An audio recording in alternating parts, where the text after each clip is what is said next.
38. That's crazy. Let me just check, make sure everything's working. Looks good. Sounds good. All right, let's do some quizzes. And make sure I have that sound on. Another grips quiz. Let's do it. Hello, everyone. Evan Jarvis here for PokerCoaching.com. Today we are reviewing another tournament hand from day 2 of the $1,100 WPT Falls View event, where I made a nice deep run. And in this hand, we have pocket aces. Gorgeous spot. Gorgeous hand. We face a limp from the button. It's an online regular, mid-stakes online player who's limping off a 24 big blind stack. Actions on you with the aces in the small blind. What should you do? Should you fold, complete, raise to 15,000, or raise to 20,000? This looks like the kind of spot where you could actually just call and invite the big blind in, but he's a tight OG reg. I honestly don't really ever advocate for not raising aces. I think I would like to make it look like a slight mistake, because my normal raise from here would be to 20,000. So I'm going to raise smaller because of the limper on the button is obviously interested. And maybe he'll raise us right away. So I'm going to make the smaller raise to 15,000. It seems obvious now, but this is a live in-game. People aren't going to realize it. So that's what I'm going to do. Please tell me you did not hit the fold option. Please tell me you did. Who does that? Good, good. I'm glad you didn't. We definitely want to be raising here. We want to inflate the size of the pot. When our opponent limps on the button, he's going to have a reasonably strong hand. You know, suited broadways is most likely what he's going to have. Maybe some suited connectors, maybe some offsuit broadways, maybe some pairs. If he has a trap, by raising, we give him the chance to make a play at the pot. And if he has a hand that wants to see a flop, like King Queen offsuit or a Jack 10 suited, we build the pot and he will see the flop. Also, when he connects with top pair, we have a bigger pot out there in the middle. We're more likely to get all his chips.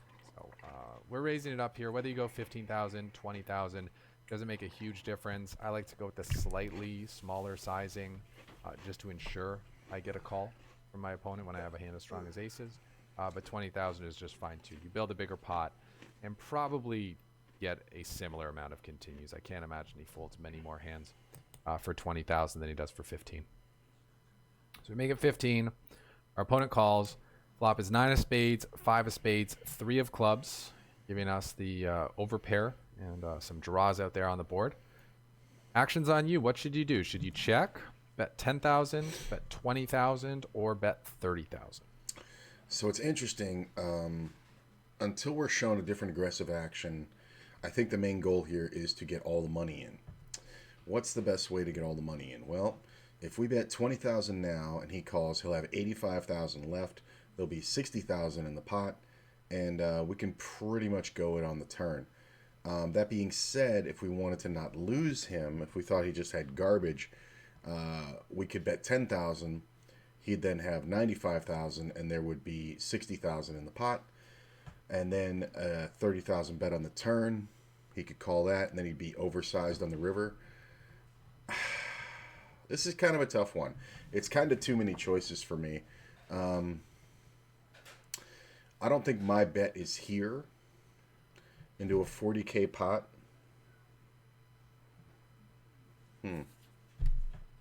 What's the best play? I think I'm going to go with the 10,000. I think my bet is somewhere right around 13, 14. Like a little bit lower than we made it pre-flop. And if our opponent has a trap like kings, queens, now he'll spring it. It's very unlikely that he just limped 3s, 5s, or 9s. Obviously, I'm not going to lose any flush draws, but that's okay. We can move on from here. So I think 10,000 is probably the best player. Now, when we think about our opponent's range here, mostly being weighted towards Broadway cards, they didn't connect with this board very often unless they have spades. He could have some suited 9 hands, king 9, queen 9, jack 9, 10 9, 9 8, which have connected with this board, and 8 7 of spades, 8 7 of clubs are obviously continuing as well. But a lot of cards just didn't connect at all. And this is a live poker thing. This is just so weird. You're never going to see anybody like, I think honestly in the last, I can think of one instance going back as far as my memory can serve for immediate poker hands, and I think it was about 2 or 3 months ago is the last time somebody limped the button in a full ring. And you got to imagine I've played, I don't know, in 3 months, maybe, even during stream, I'm still getting off like 4,000, 5,000 a week of hands. I mean, in 3 months, I don't even know, but, so it's just super rare. So this is one of those weird ones where you're going to see this live way more than online, meaning it'll happen sometimes. And typically, the scenario is somebody has kings when you have aces here, or they're limping the aces. You know what I'm saying? So if the guy has 2 black kings here, he may not raise yet, but he may raise turns, so I think we just keep betting. But let's see what Grip says here. And are just sitting there with whipped over cards. So I do like building this pot. I think it's a board we're going to be c-betting pretty much with our entire range that we've isolated from the small blind. But we don't need to go for a large sizing. He only has 2.5x the pot remaining, so if we bet flop any size, we can bet small on turn and still get all in by the river. So no need to go for the large sizing here. But also by going with the small size of, say, 10,000, he may float with cards, over cards, backdoor straight draws, things like that. And he may also consider making a play at the pot because he's getting a nice price too. I'm also super on board with going 20,000 here, but I think 30,000 is a bit excessive and a bit unnecessary. We go 10,000 here. Our opponent calls on the button. Turn is the 7 of hearts, which improves 9-8 and 7-8 suited, Jack 10 as well. But that's about it. And actions on us. What should we do? Should we check, bet 15,000, bet 20,000, or go all in? I think it's another question of what he has. So if we bet 15,000 and he calls it, he'll have 80,000 left. There'll be 90,000 in the pot, and we can successfully get all in. And it gives us room where if he jams on us, we can actually think about it. Now, it does look kind of suspect when we bet super small twice, so I honestly think my bet in here is going to be like 20,000 if I bet 10 on the flop. Although, there is something to be said for betting 35 because your biggest bets are probably going to be on the turn in relation to the pot. So if we bet 35 and he calls it, that leaves him 60,000 and puts 130,000 in the pot. So it's very easy just to get all in. My concern is, though, is that when we do that, we fold out all the decent hands that we beat. You know, the 9-10s, the king 9s, the hands that don't really have, real equity, but have a pair. Suited ace 5, you know what I'm saying? I mean, something like that. Suited 5-6. So, yeah, I don't like that bet. So I'm going to go ahead and bet 15K. I think we're staying on track. This situation is largely going to come down to your read of your opponent. See, that's a problem because I don't have a read here because I wasn't at the table with him. So, okay, maybe. If your read of this opponent is that he's very aggressive and likes to try to take away pots, then checking here to represent overcards that are just giving up is a totally valid play, giving yourself the opportunity to check, get a bet from your opponent, and either check call or check raise all in. Both of those plays are fine. That being said, with this particular opponent, he wasn't the type to put a lot of pressure in these spots. He's more the type to get to showdown and realize equity. Well, see, if you tell me that. The important thing for us to do is continue building the pot. At this point, the overcard hands, we're probably not going to get any more value from them, but we did get some of that with the nice bet sizing on the flop. So now it's time to target the hands that actually have connected with this board. The 9/8s, the king, queen, jack, 10-9 suited, any hands that are in spades, the 7/8 suited, things like that. And with the 7 making the board a little more draw heavy, we want to go for a larger size here. I like 35,000. I'm also on board with just moving all in here, trying to represent a draw, getting more likely to get hero called by a 9. Yeah, I think I actually like that best. Moving all in here, which is overbetting the pot for 1.5x effective. I actually like that a lot better than the small bet, obviously. My bet's just not here. I mean, my bet would have been bigger than 35,000. I don't know why I chose the small one, but wake up with me, I guess. But by going 35,000 here, he's going to have about half pot on the river should he call, and he'll be getting a nice price to potentially call off with a 9. We go 35,000. Our opponent calls. River is a jack of clubs. Really doesn't change much unless he had spades with a jack. Actions on you. 130,000 in the middle, 60,000 behind. What should you do? Should you check, bet 30,000, or move all in? I mean, you can make the case for we'd rather look like we were bluffing, but I think on the river here, you only have one bet left, and I think it's all in. In this spot, we have been playing the pot to play for all the chips on the river, and it's important to follow through with that plan. Our opponent only has half pot remaining. He's going to be getting good odds on a call, and will be fairly likely. Fun fact, in a live setting, this is one where I would say, I put you all in, instead of I'm all in. It seems like a small thing, but when you say I'm all in, some players... Now, you look at the difference in our stacks. I have 212.5K. This guy has 60. Some players, when you say, I'm all in, they will go, I'd like a count. And the dealer, I've seen it happen where the dealer goes, he's got you covered. And he goes, and the player goes, I would like a count. And they're perfectly allowed to do that. And the reason why they're doing that is because they want to know how much it hurts you to play for your stack. And I've seen dumb players that go, I'm all in. The guy goes, I want to count. The dealer says he has you covered. And the player says, I would still like a count.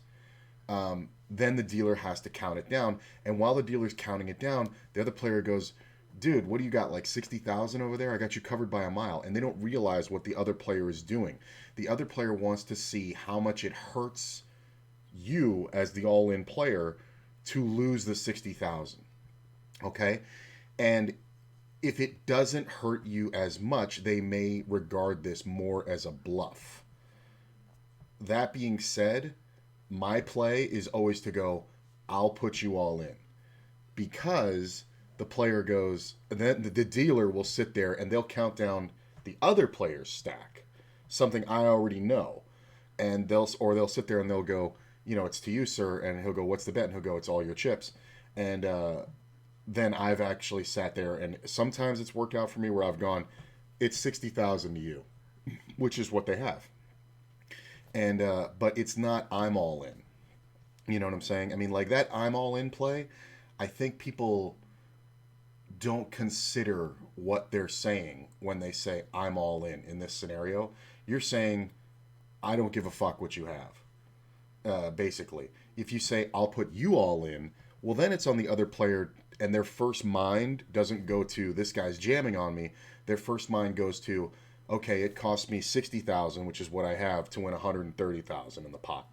So I can get their brain into that. What odds am I getting other than I'm going to get eliminated from the tournament? And it's a small thing, but I've actually seen it work out. And I've been in similar situations in the same tournament with the same player on the same day.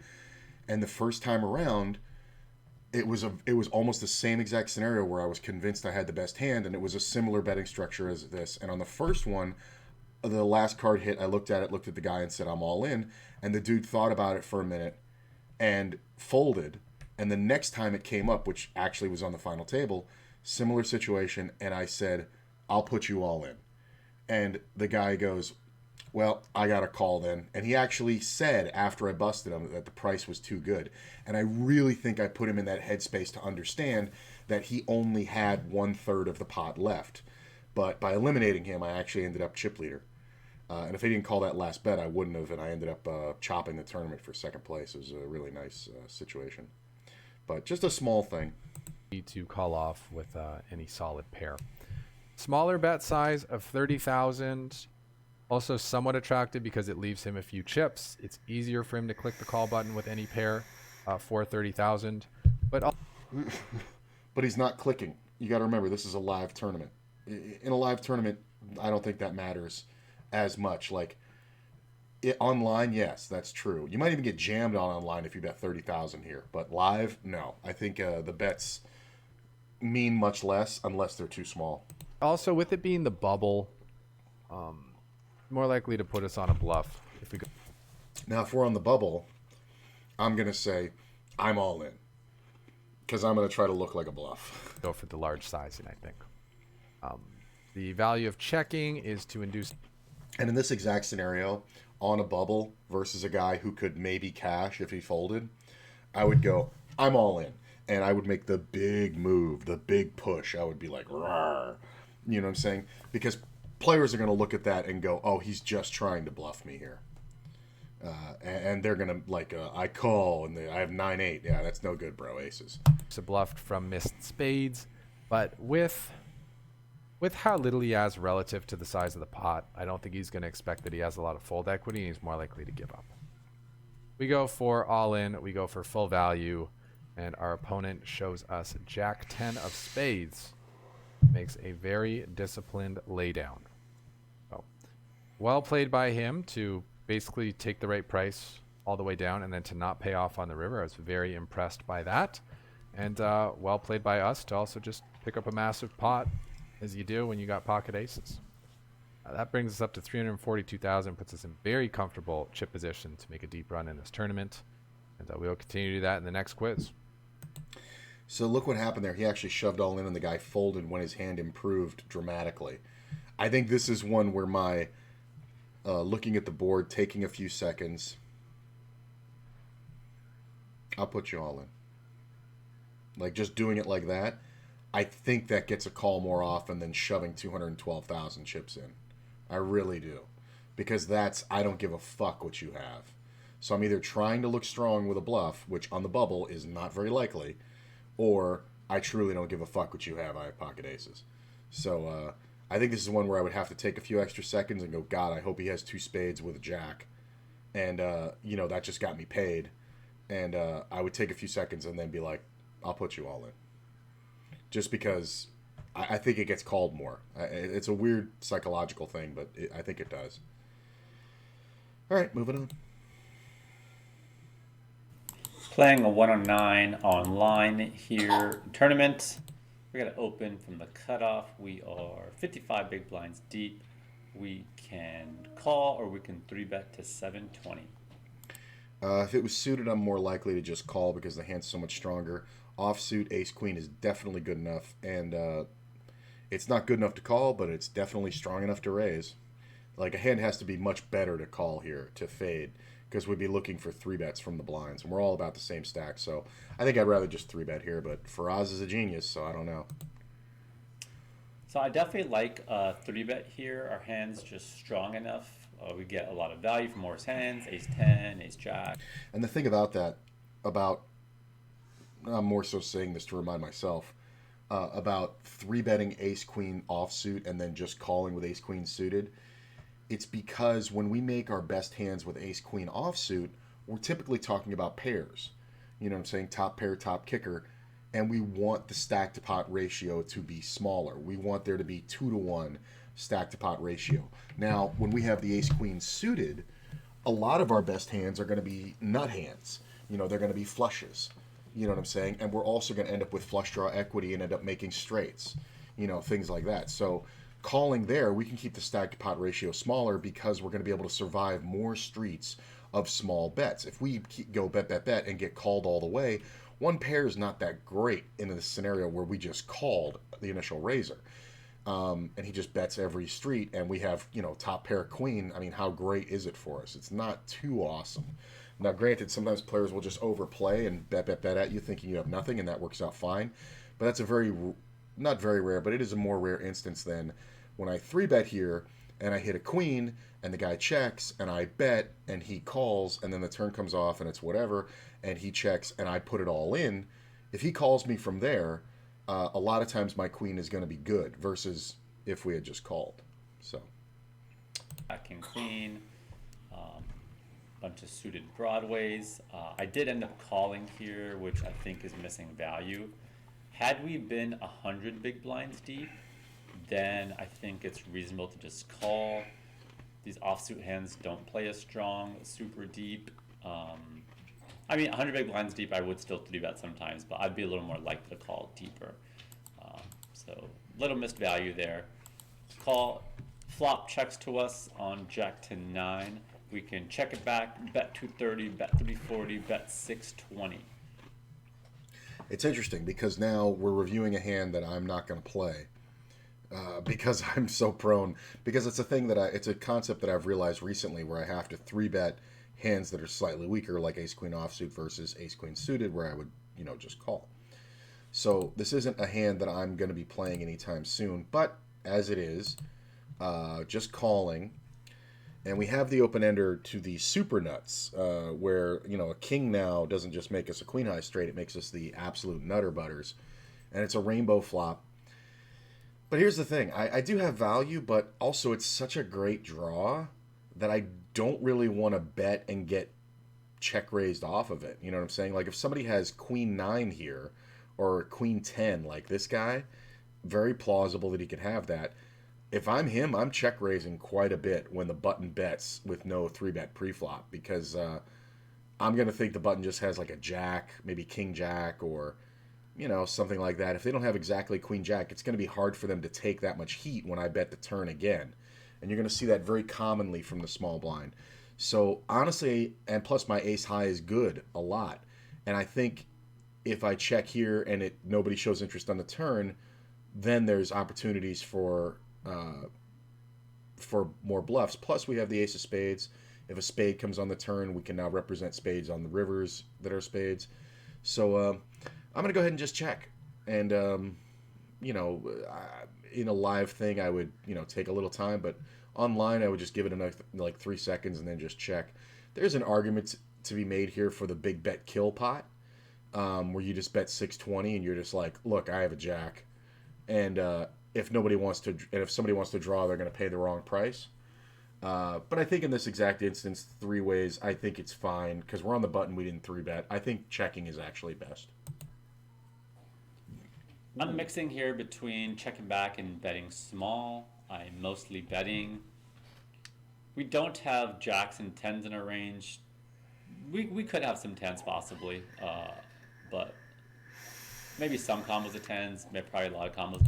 See, the problem here is with no 3-bet, like this board smashes the 3-betters range. Like, because we're going to 3-bet jacks, 10s, 9s on the button. We're going to 3-bet king, queen. As a matter of fact, I want to bring up all the hands that are going to 3-bet on the button for 50 big blinds. So just check this out. Check out the way that this works out. So this is what I do in my off time. So we don't have 50, but we'll go 60. We're at like 55. Position is the button. Action is versus a raise. The opponent's position in the cutoff. We should be 3-betting all these orange-colored hands. Aces, king, aces, ace, king, suited, kings, queens, ace, queen suited, ace, queen offsuit, just a call. Interesting. So if the player knows his GTO charts, he's absolutely going to know that. Queens, jacks, 10s, all those get 3-bet. 9s sometimes. I mean, I get it, not always. Ace 9 offsuit, that makes a pair. Ace 8 offsuit, obviously that's just one of those, good randos. The king 4 suited, the king 5 suited. All these hands, like there's a lot of 3-bets in here. Hey, Mozzie. What's up, my man? Thank you for the sub, brother. Got a new online score the other day. Finamy Finky. Sweet. Look at this. What do we got here? Whoa. Nice. Damn, Moz. The 20K 6 max, huh? You won the tournament for 7,400. Pretty fucking nice. Damn, is that a fucking... Is that a bracelet event? Or is that a ring event? That's amazing, bro. What is it? The Online Championships Fall Series.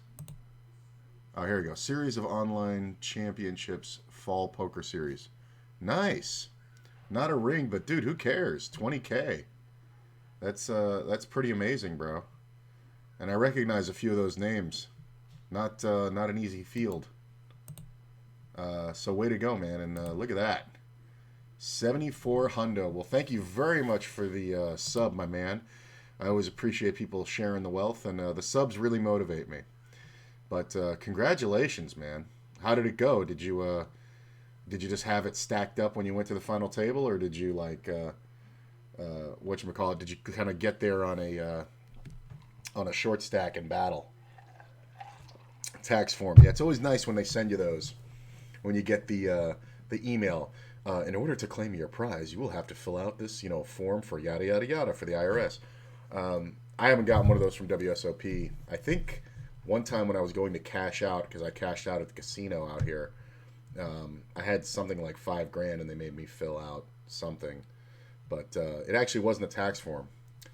Yeah, I actually applied some insane ICM pressure with a big stack. Nice. It's so much more important on WSP due to the super high first place prize. Very true. The weight to first is too high, so ICM's even bigger pressure. Yeah, I mean, if you look at this shit, like, in most tournaments with a 20K, like, what's the prize pool here? 27,000? I can tell you right now on ACR, this first prize would be 12%, maybe 15% tops, depending on how many people registered. So that's what, 2,700 plus 1,000, 3,700 plus 400, be about $4,000 for first. You're literally getting more for second on WSOP than you are for first in a tournament on ACR with this same prize pool. So yeah, ICM's a huge factor. So when the third place had like 8 bigs, second had like 25, I was jamming queen 5 off with 50 bigs and shit. Yeah, exactly. To just fuck the player with 25 big blinds. Exactly. And it's a free roll. Like, unless the guy really has aces, and believe it or not, if you actually run the math, there are times when the dude can actually fold everything up to kings there.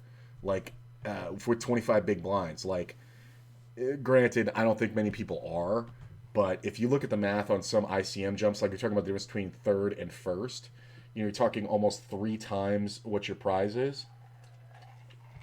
Yeah, they have to play menacingly tight. And if you just never let up, like, ever, like if you have one card, like if you have one paint card, it's just always all in. Absolutely. And if you watch, there's a great video that, was it Ryan DePaulo did, where, he won his bracelet in the car on the side of the freeway. He was all in so many times, it's fucking insane. And he was doing it because of the ICM pressure. So... very well done, man. And as Jonathan Little would say, good job, good work. And yeah, it's something I'm not usually great at too. So I was happy to be able to put it in and know I was right.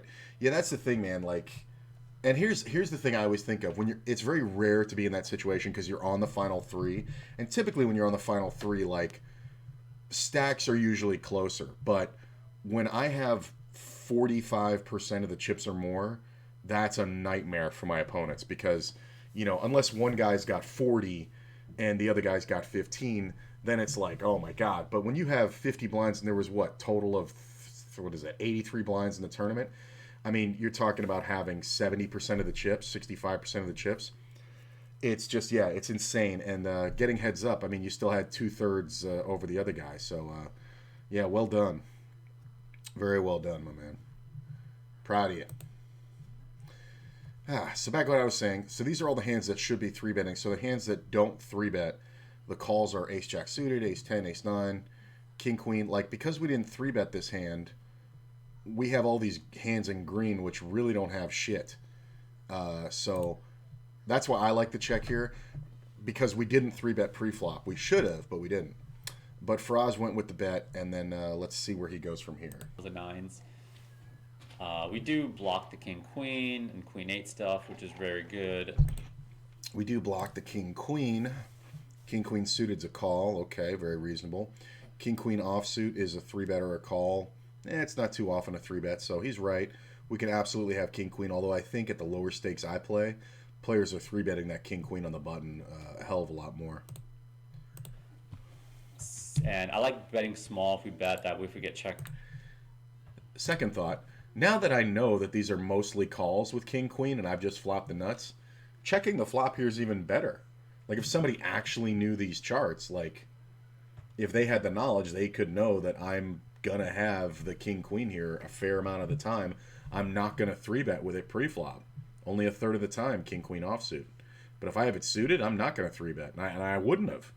I mean, me personally, I wouldn't have. So that's another argument for checking. But okay. So Raise, it's not that bad to continue.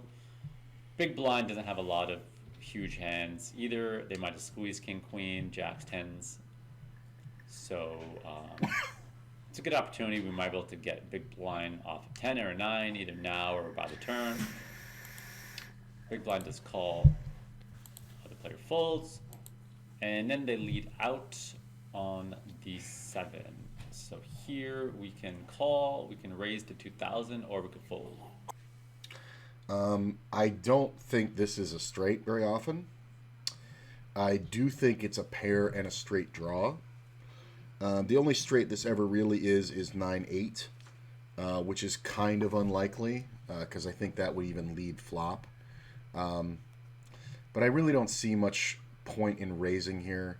I don't think we want to fold it because, I mean, obviously he could definitely have the 8, but if we spike the king, we get it all. I think two pairs sometimes does this, and here's the thing: if we call here and then he checks the river, we can then bluff very effectively because he's essentially told us he doesn't have a straight. So I like the call here, I think, but I'm tired, so I don't know. I'm generally calling here, but if you have a read on your opponent where you feel like they're insanely unbalanced and they're just never bluffing here, then I don't mind a fold. If I am against that type of player, I would also be asking myself how likely is it I could bluff them off an 8 on the next street. So I may also call for that reason, even if I do think there's another wrinkle here. Now when the 8 comes off on the river and it counterfeits the straight that's already there, it also puts a straight on board, and we just happen to have the tip top. You'll see a lot of players call off their whole stack for a chop when you just jam the river, because they know you could have the queen, but it's such a good bluff spot, and they just got counterfeited, so they're pissed. So it's a really good opportunity too. I mean, no, it's unlikely, but that's part of hitting our draw. So there's some probability, some decent probability of an 8. So sometimes folding, mostly calling. They could turn a lot of 9x, 10x into bluffs, something like that. River is a 3, and our opponent checks now, so we can check it back. We can bet 1,000, bet 2,200, or go all in. Well, I think if we're going to go for it, we should represent king queen exactly, which would have called pre-flop, would have just called on the flop, would have called pre-flop, could have bet small on the flop, would have just called on the turn, and now can jam the river with no fear. That means that there's something to be said for betting 2,200. But honestly, our opponent never has king queen here. I think our opponent is only in a decent spot to call off if he has queen 8, which he could have. But I think without king queen here, it's very hard for him to call off with a bare 8, because now he's calling off his entire stack for a chop. And I don't think he'll do it. So personally, I think this is all in. We are betting 1.5x pot, so he has to be right very frequently. And in all honesty, if he's right very frequently for only half the pot and we're not bluffing, he's actually made an incorrect call. He can actually fold here knowing he's chopping a good percentage of the time, because there are those moments when we have king queen. And there are as many moments where we're bluffing. So it kind of evens out. So I really don't think you want to call here without a queen eight or better. I don't think you can call with two pair here. I really don't. And I think that's what he's most likely got. So, jam a lamb. If we check here, I don't think we're going to win much. I just can't think of any hands we really beat at this. 2200 is because we want it to look more like we're trying to get called. But I honestly think the eights call us at 2200 too often. You know what I mean? Like, the thing is, I'm trying to blast an 8 off this pot too. I like my bet. Now, granted, this is a 109 online tournament. Maybe people get away from, two pairs easier there or tighter there. Like, maybe he's not as prone to fold two pairs, so when we bet, we would know that. So we would bet smaller to get called by two pair, and then he's going to realize it and go, fuck, my two pair is no good, and throw it away. But at the $11 level, the only hand that's calling us for 2200 is the 8, and they are calling every time. The two pair hands, I'm making those calls, but only specific situations. I think for my blind level, I think jamming is most correct. I did this 2 days ago, and it worked out perfectly. And it's a very high percentage fold situation because we could just have king queen every time. But let's see what Faraz says here. At this point, it's possibly could have some queen X that we beat, queen X suited. So there's a little bit of showdown, so I don't blame you if you maybe check, but I'm mostly betting here. I don't like a small bet. I don't think it accomplishes much. I'm going to bet. Actually, I take that back. I don't mind a small bet if we think, if we're confident they just have a lot of 9x, 10x they turn the bluffs and we could get them off. So I could consider a small bet, but my instinct here is to bet bigger. So I'm mostly going 2200 or all in here. Maybe even trying to get them off an 8.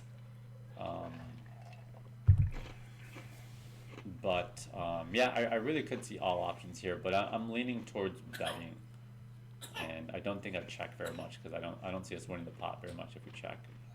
But this is a tough spot. I could see merits to all plays here. We checked and we bet 2200, and it did work that time. I mean, he said he saw the same benefit to betting 2200 versus all in. I guess it's player specific.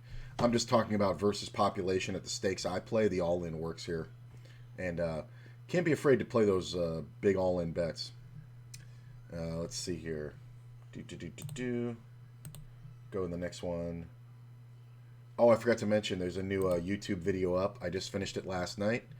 Jedi Mind Tricks number 7. That's the last one out of order. And now we're all caught up 1 through 9. The other ones I just got so obsessed with that I just jumped ahead because I already had all this other material that I wanted to make 5, 6, and 7 with. And so I made them out of order. But now we're all caught up. And Jedi Mind Tricks number 7 is the most recent one. It's actually really good. And it's only 6 or 7 minutes. And it's rapid fire. It's a ton of examples and fun stuff. And no review, just all in-game play hands. Pretty fun. And but I think there's enough talking in-game that explains what I'm doing. And yeah. So check that out after this. Let's go to the next quiz. Hey everybody, it's your coach, Tristan Wade. Let's look at this hand from a 2-5 no limit hold'em cash game. So as you see, we have a monster on the button and there's a limp. So I ISO to 5x. Think anywhere from 4 to 5x is fine there. And the limper calls. So pretty nice flop for us. Ace 5-3, rainbow. They check. What should we do here? Should we check? Should we bet 20 or should we bet 40? So the limper typically has a pair here. Pair of 8s, 7s, 4s. They can have 5s and 3s also. I think this is one where we can trap. And the player has 65 big blinds. We have 95. There's 11 in the pot. So even if we just give up the bet on this flop, there's $57 here. We can then bet like 40 on the turn and or 35 on the turn. He can call it and still have 290 left. That puts 110 in the pot. And maybe we get 2 streets that way. I don't know if we get 3 streets here unless we're beat. So I honestly, and especially in cash games, I will check this a lot, or I'll bet super duper small, just like 15, but that bet's not here. Um, this isn't like the Assassinato hands where, you bet big because when the other player has it, they can have an ace. He's not limping any aces here. So we're going to go ahead and just check, and I think go for bluffy looking bets on turn and river. It is quite tempting to check these kind of flops, but given that a deuce or four could roll off and kill our action, I don't think that's a good play. I think since this is a flop we would be c-betting highly with our whole range, we want to be betting it when we have the top of our range, which is top pair, top kick. Yeah, I mean, all that makes sense. I'm too much in tournament brain. This is a cash game. In a cash game, you just bet range. Because the chips aren't as valuable. Players can reload for more. I overthought it. So here we're betting for sure, and I think you could bet 20. I gave that a score of 10. I think betting 40 is too much. I gave it a score of an 8. You could even bet 15 here and go quarter pot. Put my bet up there then. Put my 15 bet up there. Why is it not a choice? So anywhere from 15 to 25 would be adequate. So we go ahead and bet 20. We get called. Great. That's exactly what we wanted. $100 in the pot that turns a 10 of clubs, and our opponent decides to lead into us. What do we do now? Should we fold? Should we call? Should we raise to 175? Or should we just go all in? Okay, so the current pot being, what was that on the flop? It was like 50 and then we added 40, right? So it was like 97. Yeah, it was the pot on the flop. He's betting 75 into 97. So this can be seen as the move to make to get your value now and make sure that this turn doesn't go check, check. I mean, a flush draw came off. So if I had just like the king, queen of clubs, I may have taken a shot and then I might check the turn because I'd have so much equity I wouldn't want to get blown off my draw. He's betting kind of big for that, though. He's betting kind of big for that. Usually that bet is right around half pot, usually about 50, 55 here. This bet's kind of big. So this makes me feel like he's trying to make it so he can get his money in the pot. Because if we call this 75, we're looking at 247 in the pot, and he's got 230 behind. Wow. I really don't like it. I don't think I like it at this point. Is this a fold? Is this a fold? The problem is we're either crushed or he's got some equity. He could have king, queen. He could, or not king, queen. He could have like the queen, jack of clubs. You know what I'm saying? Like hands like that. He could definitely have hands with flush and straight draws. Because it's a cash game. If this is a tournament, I think I would just dump it because of the fact that he's trying to work his stack in. But because it's a cash game, I think more often than not, you're going to see this play with a pair and a flush draw. You know, so maybe something like he could even have like the ace-4 of clubs here and have a gut shot, pair, flush draw, two pair draw. Hands with huge equity against us that will absolutely check river. Like if the 9 of diamonds comes off, he's just going to check the river. And then we can actually bet and get paid because we can look like we're bluffing. So I think in a cash game this is a call, but I'm not 100%. If we call here and he bets all in on the river with no reasonable board improvement, I think we're just folding because I think we're up against a set. But I think I go with the call here in the cash game. Quite interesting of a lead here. I think hands that are really strong, like ace 10 or two tens, would probably want to check. And I think even a hand like pocket fives or pocket threes might want to check. So I'm a little confused by this lead. With that said, our hand's probably strong enough to raise. But do we kill action if someone's now bluffing into? That's the other factor, is that why raise? You know what I'm saying? Like, just to end the pot when the player's bluffing, like, that's dumb. Like, I don't think we want to chase out the bluffs. Yes, and likely we could. So I think the default here is to just call.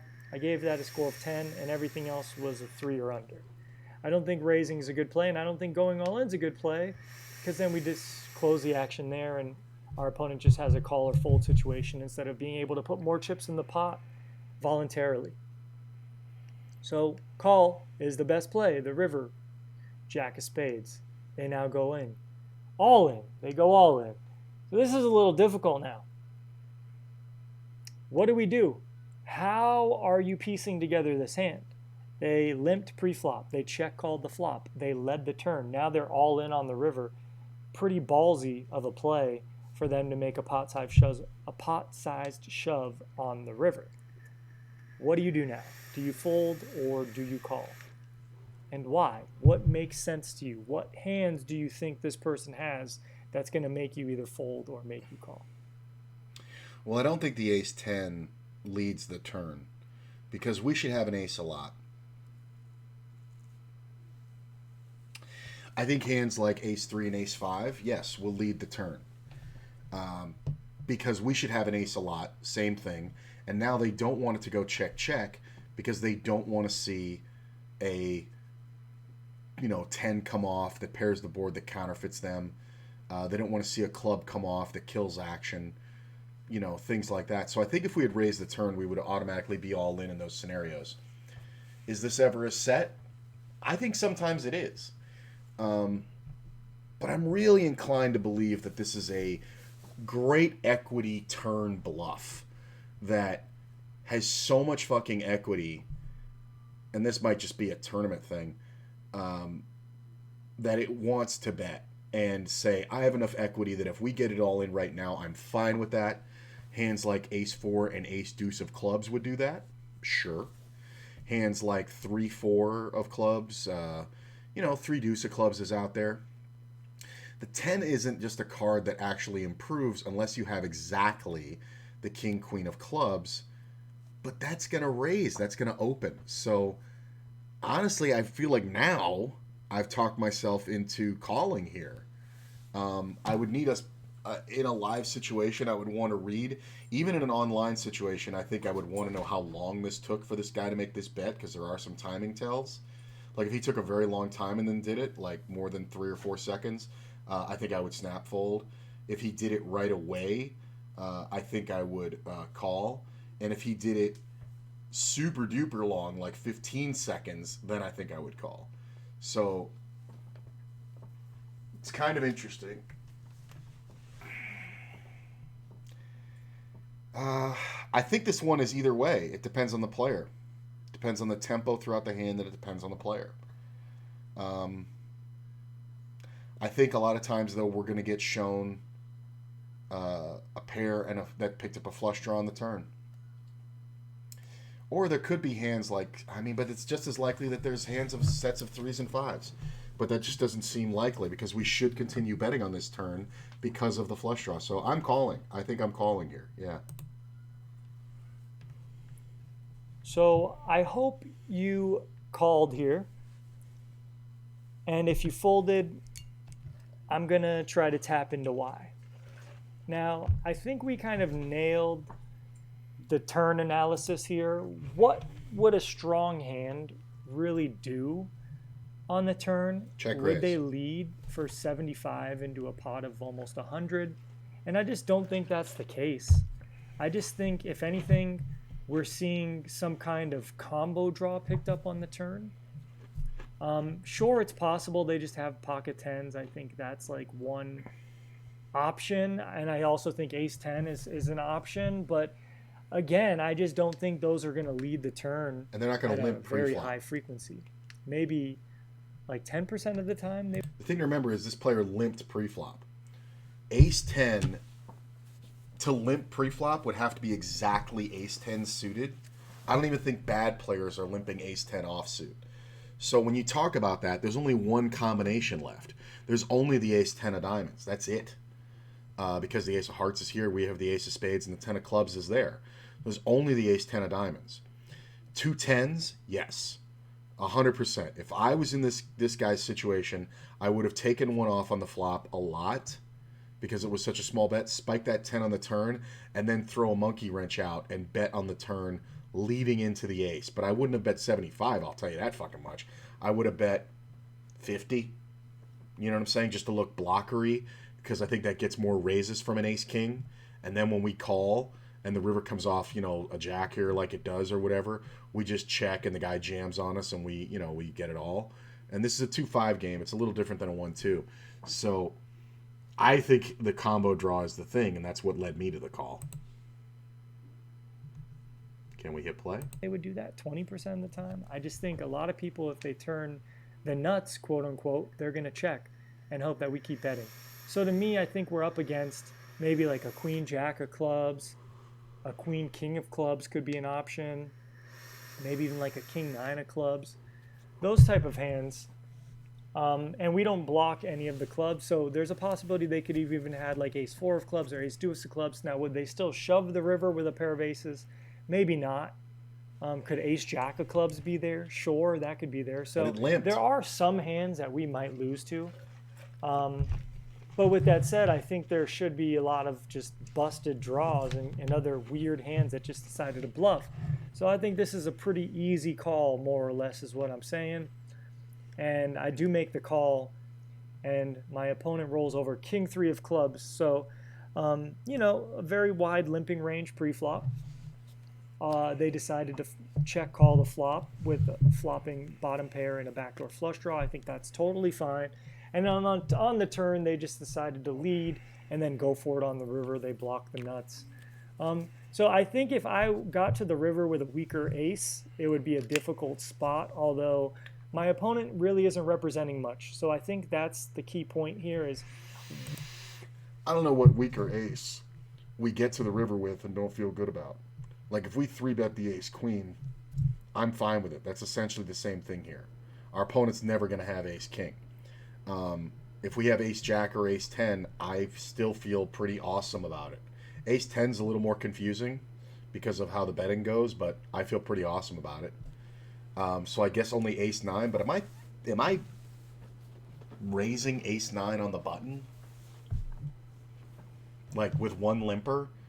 That's kind of one where, like, if there was a limper and a caller, then yeah, you make the big play with the ace for, 50 just to try to take the pot pre-flop and you end up in this situation. But with one limper, I think I just pitch the ace-9 because it's just not a strong enough hand to make the risk worth it. You know what I'm saying? So I don't know what weaker aces we get to this river with that the board didn't make 2 pair or better. So what kind of hand reading are we getting from our opponent playing a hand like that? And then if they did play top of their range hand like that, I think it's just beneficial that I had such a strong hand, and it's probably not the best way for them to play their hand if that was the case. But luckily, they were just bluffing, and we picked them off. Hopefully you learned something from this quiz, and thanks for joining me. I always like to, in these situations, also think about if I was in the other player's position and I felt like the player I was up against had one pair and was bluffable, like might make good folds, what's the best way for me to proceed? And I think when this club hits the turn, I think I check, and we're looking at a pot that has $90 in it, and my opponent bets 60 or 70, let's say. Let's say he bets 60, right? That's about right, 2/3 pot. I think then raising is best, because then it looks like I have a set all day. So if he bets 60 and I make it 150, or even less, I could even go 140. So I have a bigger bet on the river, and my opponent hems and haws for a while and then thinks about it and then calls. And then when the river hits, I just take like 2 seconds and then I just jam. I say, well, I'm all in. And I think a lot of times you're going to see people fold ace-king face up on the river there. A good player in that situation, like a smart, good cash player, is going to go, okay, this 10 on the turn didn't help me. It could have definitely helped my opponent. I'm going to fold because I'm most likely up against the set. I think the check raise turn here is the best way to win it. And I think you bet kind of big, but not really. So even like 130, 140, like you just 2.5x his bet. So you go like 120 plus 30, 150. And then you still have, what did you have behind here? You still had like 180 behind, right? Because he had like 315. So if we made it 150, you'd have like 175 behind or 165 behind. So it looks like we're trying to get the money in, and then we can set up this river bet all-in jam. And that's a very tough call with ace-king if the player got there. So versus any player who has any kind of time, like I wouldn't do it against a tourist, but against any player who has any kind of time on the table, in Las Vegas, I think that would be the best way to play this hand. If I spike the club on the turn, I would be thinking about that on the flop. If this turn improves my hand with a club or with a second pair, I'm probably going to check raise and try to, with trips or two pair, I might try to take it down. But even the king isn't great for me because, as you can see, we're up against ace king. So it makes it harder. But definitely all clubs and all threes, I think, are getting a raise from me. I think the threes are just getting a bigger. No, I guess the threes are just calling because it's so strong. But yeah, I think all clubs is a check raise for me here. So yeah, I like this one. I like this hand. I think my avenue of checking this flop, now in tournaments you would see this where you would check the flop with the ace king, and then on the turn you would get led at by this pair and flush draw, and then you would go ahead and raise. And you would see a player lose their fucking mind, like if they lead out on the turn, which they're going to lead a little bit bigger at about 40, and then you make it 120 or 150, something like that. You're going to see these players lose their fucking mind and know that they should fold with one card to come and not do it. And just go, what the fuck is that now? Is this guy actually representing aces? And then they just jam on you and you snap it and you're like, no, I have ace king, which is obviously the best hand. And I do that quite a bit, but that's a tournament play. So I think separating cash from tournaments is important. There are small nuances. Fundamentally sound poker is the same in both, but differences in little things like this. And yeah, this just kind of reeks as a bluff when you think about it enough. Hey, what's up, Gug? How you doing, my man? Sorry, I had the thing on the full screen, so I couldn't see the chat. But interesting hand, different little nuance between cash and tournaments. Ooh, look at all the people here. Thanks, guys, for coming out, man. I was feeling lonely. Let's do another one. Let's see what the next one is. I think there's a Lexi Gavin in here, which I love watching Lexi Gavin's quizzes because the female perspective is so amazing. Hey everyone, Lexi Gavin here, Yeah. and today we're going to go over a hand that I played at the Turn it Venetian. down. This is a $400 100K guarantee. So let's jump right into the action here. The blinds are 250, 500 with a 500 big blind ante. We have ace-3 of clubs in under the gun plus one position. So what would you do here? Would you fold, call, raise to 1,300, or raise to 1,500? Lexi is a far better tournament live player than me. I'm just going to say that. I don't know how she is online, but live play, man, she's got it all down. She knows all the nuances and the differences. That being said, I don't limp. So I'm going to raise to just 1,300. That's about 2.3. Fine by me. We got 50 blinds. Sounds right. So I think this is a spot we can definitely raise, especially when in the post-ante levels. When the antes are in play, you should be playing a wider range. And from what I remember, this table was actually pretty tight. So when the table is tight, you can open wider. So we raised 1,300, and the hijack calls, the button calls, and we see a flop three-way. The flop is queen of clubs, four of spades, deuce of hearts. Not a bad flop. It's pretty dry texture. We have some backdoor equity. So what would you do here? Would you check, bet 1,800, or bet 3,500? Very tempting to check these because of your backdoor flush and straight draws. That being said, I think we get 3-bet. It is a tight table, she said, but I think we get 3-bet by good queens, ace-queen offsuit, ace-queen suited calls, king-queen suited calls, king-queen offsuit obviously raises. So I think I like betting range here. I'm going to do it for about a third of the pot. Betting into 2 players, your bets actually play bigger. So you can actually bet less than a third of the pot. But this is a little bit over a third. I think that's fine. And we still have, a ton of chips. So I'm betting range here all day. So here we elect to go 1800. The hijack folds and the button calls. The reason I like betting here is, like I said, we do have that backdoor equity, and it's such a dry texture that it's going to be hard for them to call us with anything, and there really aren't any draws we have to worry about. I mean, theoretically, I guess the button can have a hand like 3-5 suited if they're really bad. They shouldn't be flatting that on the button, but they might. But we block that, so we don't really have to worry about that.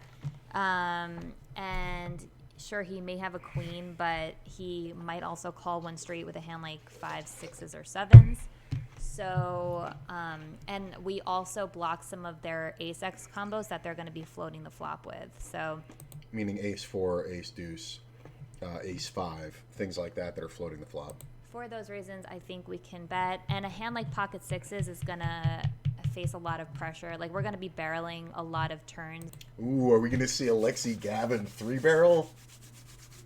I love when you see women 3-barrel. It's so dynamic. That bring us equity. So any club, any 5, of course, may barrel an ace for value.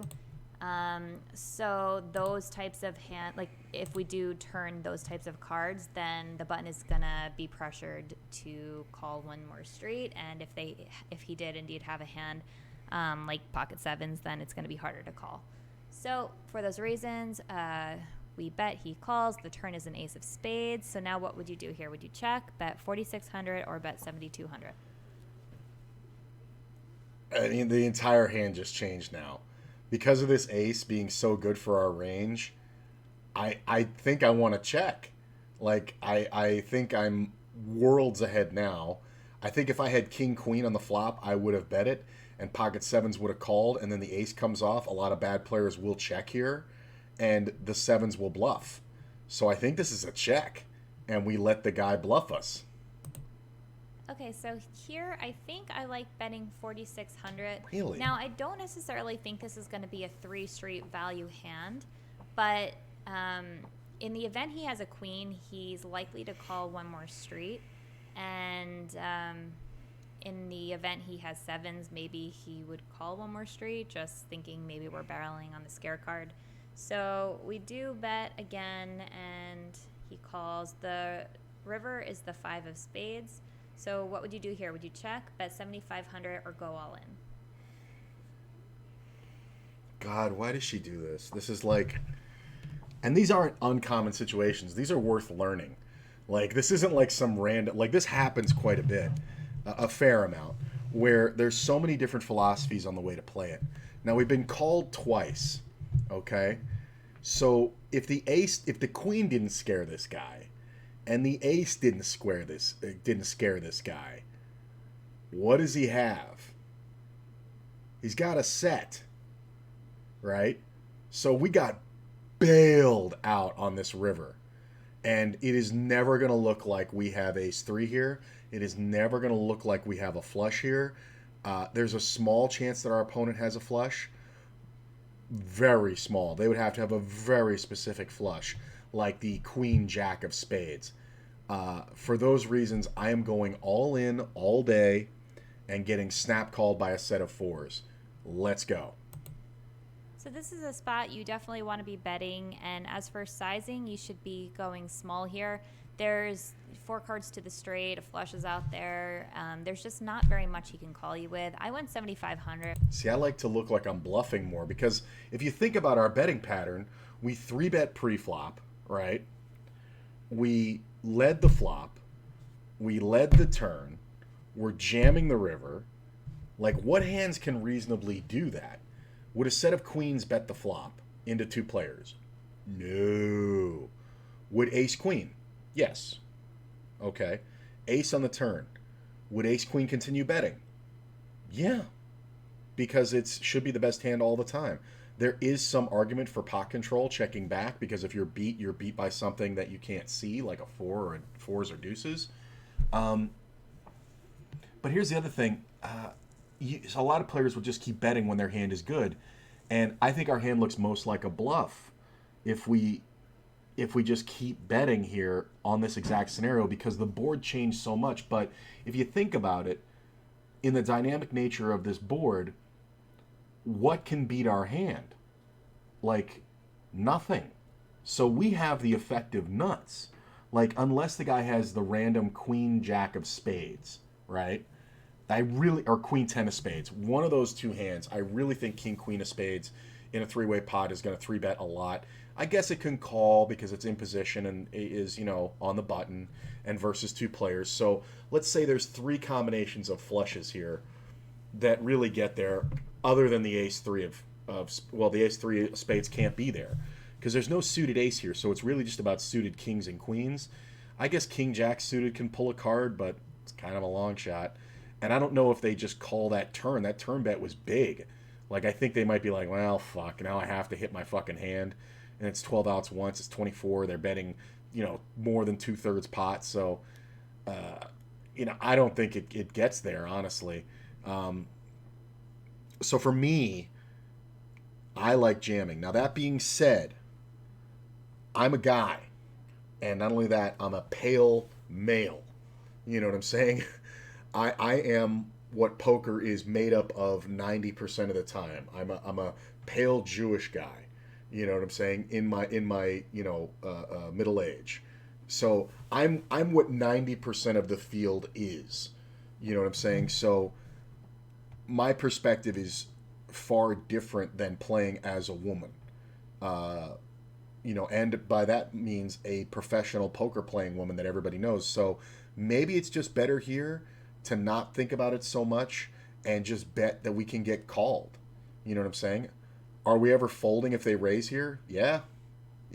I think if they jam here, they can only jam with flushes. So that's a good backup. I think in the exact instance where we're up against a set of fours or deuces, which I think is very likely, I think we miss value. But then again, there are some hands, 4-5, deuce, nah, I guess deuce 3 of spades or something like that, but that's a straight flush, so what are you gonna do? Yeah, there are some 2-pair combos. 4-5 gets there, although I don't know about it on the turn with just a gut shot and a pair with that ace hitting. But then again, if you think I only have one pair, then a 4-5 or 3 is good for you, you might call. So like I said, my perspective is completely different, and from a certain point of view, what Lexi's doing is best. So I can't argue with her. But in hindsight, I think I actually like betting even smaller just to really reel him in with a queen. There is a chance that he did turn 2-pair. Like, he could have a hand like ace-deuce suited, ace-4 suited. And really, he doesn't have very many threes in his range at all, unless he has the same hand, ace-3, which would probably play this the same way. But not really, because he probably isn't floating the flop with ace-3 suited unless he has backdoors, which we block. Obviously we have ace-3 of clubs, so he doesn't have backdoor clubs. He doesn't have backdoor nut spades because, he doesn't have ace-3 suited, ace-3 of spades because the ace of spades is on the turn. So unless he has ace-3 of hearts, that really is the only 3 he can really have here. So knowing that it's very unlikely he has a straight, and of course he could have just backdoored his way into a flush, which is a shame, but we're never not betting this river for value. Could consider possibly folding if he's shoved, but probably not because we only have 9,800 behind. So it would be annoying if he shoved, but I don't necessarily know if I'm folding or not. So like I said, I went 7,500 here, but maybe could even go smaller, maybe even 5,500. But let's see what happens. So he calls, and he called with queen 10. So this we definitely got maximum value. I'm not really sure what he was thinking here. I definitely don't like his call in the river. He should just be giving it up here. But there's a strong chance that he kind of thought that we were full of it because we don't have that many threes in our range either, and he probably is thinking, well, it's also less likely she has ace-3 because there's an ace on the turn. And really, I don't have any other threes in my range. Like, I'm not opening king 3 suited from under the gun 1. Not opening 3-4 suited from under the gun. So really, I don't have any threes. So he probably just made a hero call thinking that he was good because he also has the Queen of Spades blocker. And he probably is thinking that I'm not just value betting an ace on a 4-card straight 3 spade board, right? So that's my thought process there. I at first didn't think that his call was great, but now that I'm working it out, it's like, okay, maybe it's like a pretty sick hero call that maybe works some of the time. So that is my thought process. We wound up winning that one, and that was good. And hope you guys enjoyed the quiz, and I'll see you next time. I think it's interesting. People ask me this thing, like when I make these big bets on the river, and they get called, especially in review hands and videos. I get whispers saying, you know, why did you think you got called there? And I always pose the question back to them that people used to say, which is, well, what can call you? And they're usually referring to the board. But the truth of the matter is, the number one answer, I think, to the question, what can call you, is a bad player. And Lexi gets into a lot of situations because she's a woman where people think she's full of crap, which is the absolute opposite of what you should think of women players. Women players tend to, not all, tend to be more tight and more aggressive than any man you will play against. Watch Jennifer Harmon play for a while and see how she advertises early and then crushes with value the rest of the session. And she's been doing this for fucking 30 years. It's insanity. You know, players, you know, so many great female players. Kathy Liebert, you know, what's her name? The one who always blows up on TV with the faux hawk. I forget her name, but fantastically aggressive player. People, you know, men are in poker. You have your preconceived notions, and you have to do a lot of stereotyping. You have to go, this player is this age, this player... Selpst, thank you, that's it. Vanessa Selpst, that's the one. Thank you. That was going to drive me... I was going to look it up as soon as I ended the stream. I can never remember her fucking name. It's the worst name. I can never remember it. Vanessa Selpst, because she doesn't look like a Vanessa, and I don't know what the fuck a Selpst is. I can never remember her fucking name. It drives me insane. She's one of my favorite players of all time. Fuck woman player. She's one of my favorite players of all time. Her and Kathy Liebert. And just amazing. I mean, Jennifer Harmon, too. But, I mean, don't give me a list of female poker players. Give me a list of players. Vanessa Selpst, Kathy Liebert, Jennifer Harmon are in the top 20. For sure. And that's not a long list. And, of course, I'm number one. I like me better than everybody. But it's one of those things where I don't know how to play from her perspective, but I love seeing her perspective because she is a woman and she's going to get called more often. I think if we're going to get called by Queen 10 here, I think that's the exact reason why we bet bigger, because it just looks like such bullshit. You know what I'm saying? And it's like, in this situation, I would let the time run for a second and, you know, this is a live tournament, and I would count out like this 7,500 bet. And then I would just like look at the guy and then like restack the 7,500 and just go, I'm all in. And like with that hand wave. And the guy would, you'd be amazed how many times you get fucking snap called by second pair here. It's hilarious. And just a little bit of, you know, psychological warfare. But I think this is interesting. She definitely got max value versus a good player with Queen 10. But the answer of what can call you a bad player, and a $400 tournament sounds like a lot, but it's a 100K guarantee. It brings out a lot of people at the Venetian, and if you know the Venetian, you know that any buy-in below $1,000 is a fucking fish cake. I mean, it's fish in a barrel. She plays more aggressively than any other female player I've ever seen. Yeah, Vanessa Selpst, yeah, it's fucking banana cakes, man. And people love to put her blow-ups online, where it's like, oh, she punted. And it's like, dude, that's a 95% success bluffing tree she just put up. She just happened to run into the nuts. Like, she's been doing that all tournament to get to this final table, and now you watched it where the odds caught up, and she ended up just being up against somebody with a full house. And it's just like in a scenario where they shouldn't have a full house. You know what I'm saying? Where somebody opened and she 3-bet and the guy had pocket fives and he 4-bet and the flop was 5 ace ace. And then she just makes this crazy heroic bluff with perfect blockers and the guy just has the full house. Like, I don't think that was the specific hand, but I'm thinking of one from a final table that was like that, where the guy 4-bet her with a weaker hand that became super strong on the flop.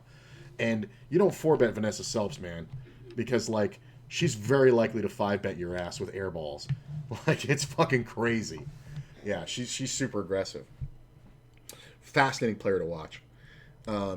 Yeah, so I think this is interesting. I do think, personally, I don't know if this works for me, because I'm not a small woman at the table.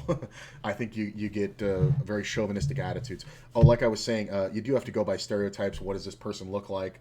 Where are they from? What's their age range and all like that, and go, okay, we can make some general assumptions about the way that they play live. You know what I'm saying? Young guys with the hoodie and the backpack and all like that, they play a certain way.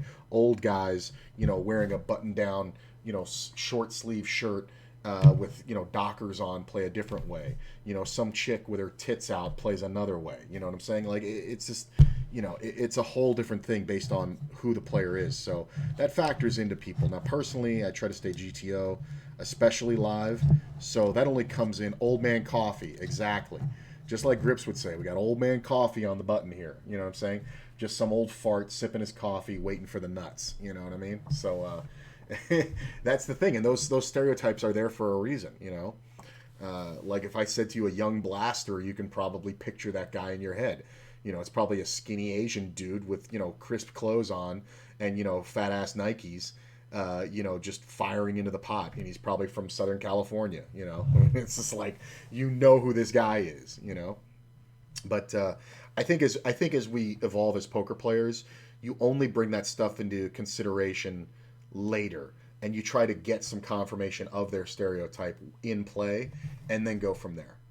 And fascinating to always study people different than you. I've learned so much by studying players in life and online where they're completely different than me. They're either a woman, or they're from a completely different country, or they're a different religion, they're a different race than me, and they all have different perspectives on the game. I mean, if you want to look at a player who people don't think should be winning but has been winning for fucking 50 years, how about Eliel Ezra? I mean, just crushing for 50 years, and you wouldn't think, what I'm saying, but he just gets paid. It's crazy. So that's my rant on the world. I think today is a play day. About 3 o'clock, I'll be coming back to play MTTs. I feel really good. I had the last 2 days off of playing. I did do a shitload of editing, so I got to make sure I'm wide awake, but I'm going to have a B12 shot. I'll be good. Go check out the YouTube, ! YouTube. If you're not already subscribed, please do. I just put up a brand new Jedi Mind Trick. That's the edited content with a lot of fun stuff in there. They're shorter videos. They're only like 7 to 8 minutes, but they're very interesting, and they bring up common situations that we can all learn from. And they have Star Wars clips in them, because that's my thing. Love Star Wars. So I'm going to send you guys off for a host. I'll look and see who's there. And I'll see you later, probably about 3 o'clock today. If not, every day at noon Vegas time, or by then, usually 11:30 or noon, the Daily Wake Up With Me streams. And this is the 37th or 38th one in a row. Haven't missed a day yet. Have fun, guys, and we'll see you later.